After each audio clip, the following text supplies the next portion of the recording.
So the theme for me was surrender. So it taught me surrender. And there were so many aspects of it, like so many different avenues that surrender came up. I apologize because I live on a street where people love to rev their engines. So if you hear anything in the background, it's just, Yes, it's you know. good. It's fine. But surrender was the big one for me. And it was surrender to, because early on, I felt a lot of tension um, when there's fear, right? I felt a lot of tension, like what's going to happen with my business? How am I going to make money? How's this going to happen? How's that going to happen? And what ended up happening was there was a moment, like there was a day where I could talk about all the spiritual stuff here, right? Like this is like, You talk about whatever yeah, you want to, and spiritual, hello, yes. This is who amazing, you're talking to. Yeah. amazing. So one night I prayed before bed and I just said like whisper some guidance into my ear. And in my dream, someone came up to me and said, feed the servants. And I was like, feed the servants. They're like, feed the servants. And so I woke up and I was like, what does that mean? And I thought about it and I was like, help the people who help the people. And so what I did was I created a program to help coaches, healers, closet healers, the people who want to get their message out there, to build an online program from the heart. Amazing. And so what I did was I did a test run and I just put it online and there were like 26 people that were interested. So I was like, okay, there's something here. And so I created that and that was the first time I surrendered to like the business part of it. But then the next level of my surrender became personal and it was to my own emotions. And what I learned in this pandemic is it was one of those places where I could not run from my emotions that I was holding in. I couldn't run from the behavior that didn't match who I truly was because I was sitting with it every day. And so what I did I'm going through like phases of this pandemic. Yeah. What I did in the next phase after I took care of the business piece is I started to surrender to my emotions. So what I would do is I would call in my guides, my spirits, etc., and I'd say, help me feel what I've been neglecting to feel. And no joke, every single time I did it, I set a timer and I would cry for 10 minutes. And it was like, I don't know if it was collective pain. I don't know if it was my own pain, but there was a lot of stuff coming up. And it was almost like all the tears that I've held back my whole life, trying to be that tough guy, trying to be that funny guy, trying to protect, et cetera, I finally just let myself feel it. And what ended up happening was it led into everything I wrote here because I wrote emotions, creativity, and an identity shed. And so once the emotions started to clear, and it's not like they're gone, like there's, it's a constant work in progress. But once that happened, my creativity exploded.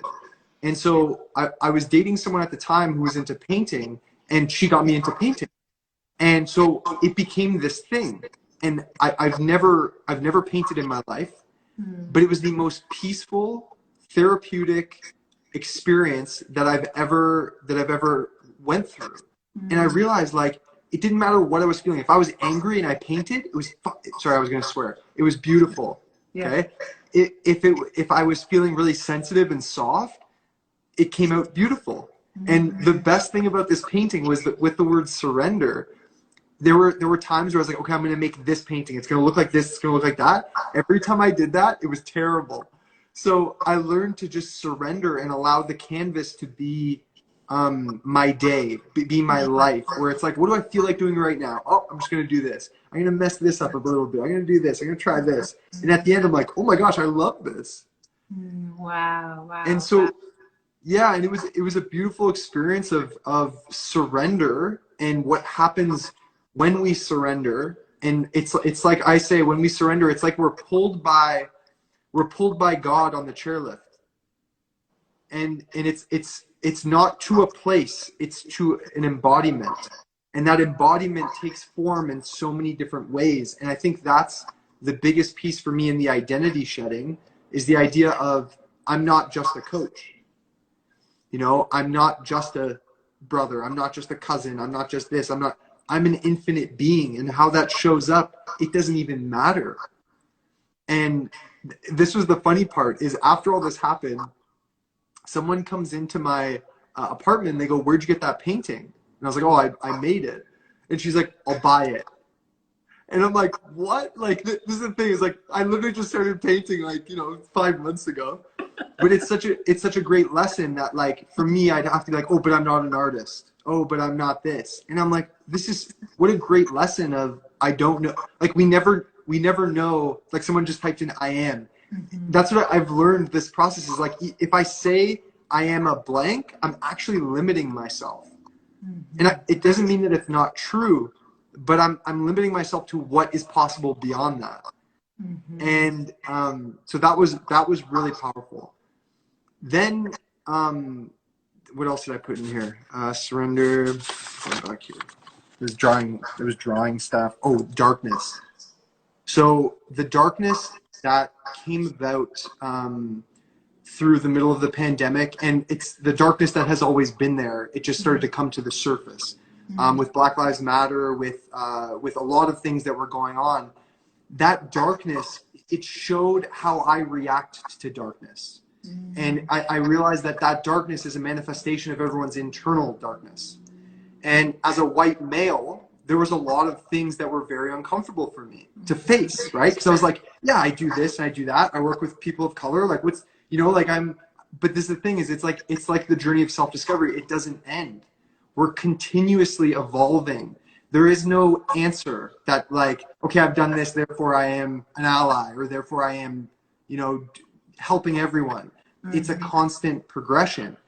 And this is where the surrender came in, because there was a phase where I was like, okay, but my logical mind came in where I was like, but I do this, I work with so-and-so, and I've done this, so therefore I am. And once I surrendered to that, I was like, no, this is a continuous journey. And that was a great piece for me, moving through this and learning that the big thing too is, I know it's controversial, but empathizing with racists. Because if someone feels the need to feel greater than someone else based upon their label, that means that there's a part of themselves that doesn't feel good enough. And it's not to justify. I'm not saying, hey, what they're doing is right at all. It's wrong. But it's to empathize that that's how they deal with their own darkness. And so, as you were saying earlier, like, to work with men, white men are